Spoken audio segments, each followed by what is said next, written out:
Estamos terminando una jornada de paro y protestas en educación. Con mayor o menor acatamiento, los docentes decidieron en todo el país decirle al gobierno nacional y a los provinciales que se deben revisar y actualizar las paritarias de principio de año. Está claro que la situación no es la misma y que el ajuste y el tarifazo han hecho mella en los sueldos. Este contexto nos parece interesante para reflexionar sobre la actualidad docente y en especial lo salarial.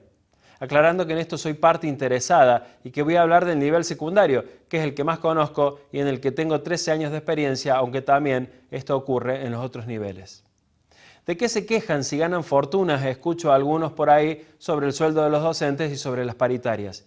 Y encima no laburan, piden licencia cada rato, faltan cuando quieren y tienen 3 meses de vacaciones. Y siempre me quedo pensando si saben realmente cuánto gana un profesor o un maestro más allá de las cifras que dé el gobierno o los gremios, y si conocen lo que implica el trabajo. Y esto es tanto para escuelas públicas como privadas, porque en ambos casos paga el sueldo el Estado provincial, salvo en aquellos colegios sin subvención del gobierno 100% privados, que, por ejemplo, en Río Tercero son la minoría, solamente uno. Entonces vaya esto como muestra.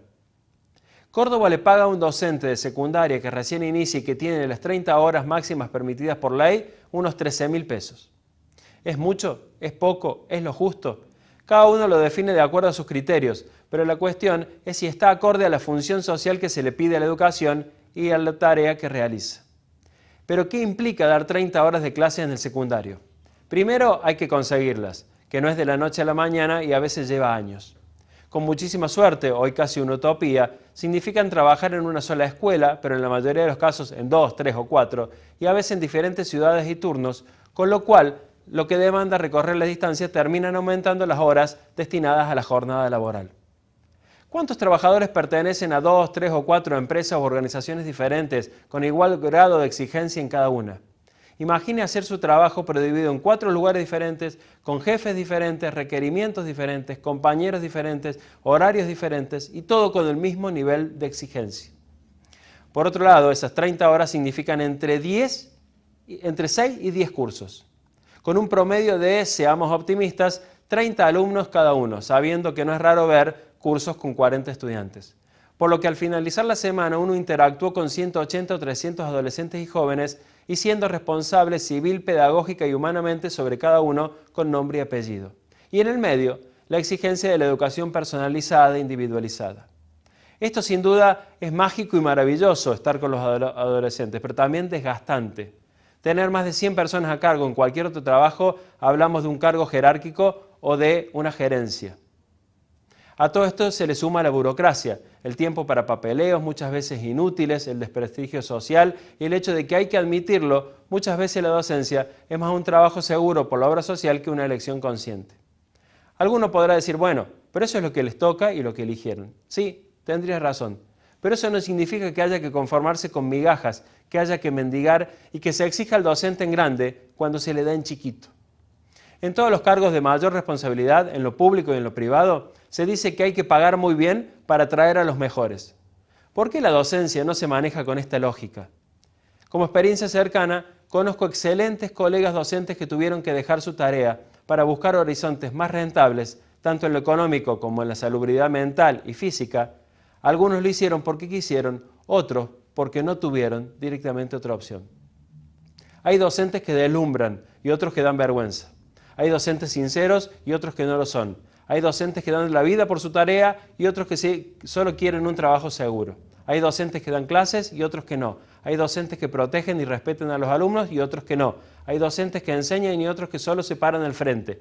Hay docentes.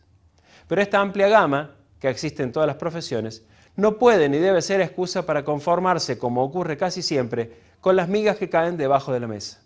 No puede llevarnos a aceptar que una de las profesiones madre de la sociedad y del resto de las profesiones sea subvalorada social y salarialmente.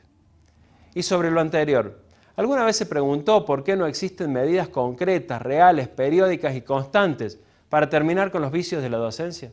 Si un profesor no da clase o no cumple su tarea, es culpa primero de ese profesor, claro, pero después es responsabilidad de los colegas, de los padres, de los gremialistas, directivos, inspectores, ministros, gobernadores, presidentes. Y nadie parece hacerse cargo. Entonces, es necesario sincerarnos.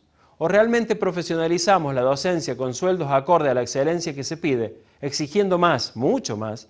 ¿O admitimos que la educación es aquello que todos decimos defender, pero solo con bonitos discursos, mientras aquietamos nuestra conciencia y decimos estar manejando un Fórmula 1, cuando en realidad salimos de la categoría de los Fiat 600? Y para ello habría que tomarse el tiempo para conocer la tarea que realmente hace un docente, o que deja de hacer, porque la docencia es un servicio público y como tal debe dar explicaciones. Pero hay que saber que la escuela cambia todos los días y que ya no es más esa escuela que se tiene en el recuerdo. Esa ya se fue y no volverá. Hay que construir una nueva.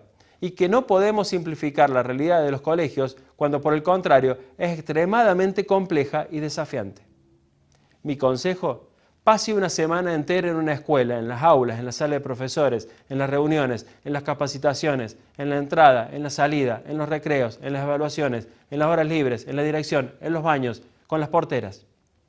Le aseguro 2 cuestiones. Primero, que romperá muchos prejuicios sobre la educación y la escuela. Y segundo, que vivirá una experiencia tan gratificante como desorientadora.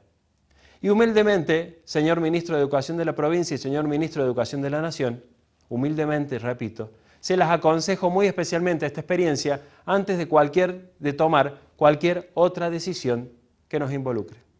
Quizás esto, reconciliar la escuela con la sociedad para exigir en conjunto al Estado, sea el primer paso para empezar a construir una verdadera educación de calidad, esa que usted y yo queremos para nuestros hijos, esa que hoy es más una excepción que la regla. Lo que está claro, mientras tanto, es que nos debemos un debate en serio, desprejuiciado y completo sobre la educación, la escuela, los docentes, los padres, los gremios y los alumnos de este siglo XXI, incluyendo, quizás, primero que nada, la cuestión salarial. Muchas gracias, buenas noches, hasta la semana que viene.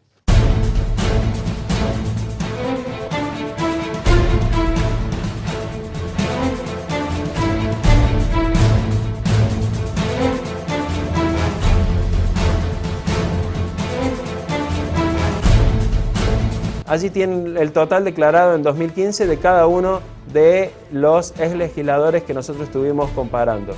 De 64 millones de pesos en Luis Brower de Koning, de 2.646.000 pesos en María Alejandra Matar, de 2.839.000 pesos en el ex legislador Salvi, de 2.111.000 en la legisladora Labad, y nos queda pendiente conocer cuál es el patrimonio declarado, actual y publicado del legislador Alessandro.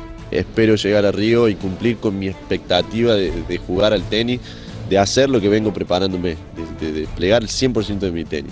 Después, lógicamente, si yo logro desplegar el 100% de mi tenis, tengo grandes chances de por ahí traerme algo.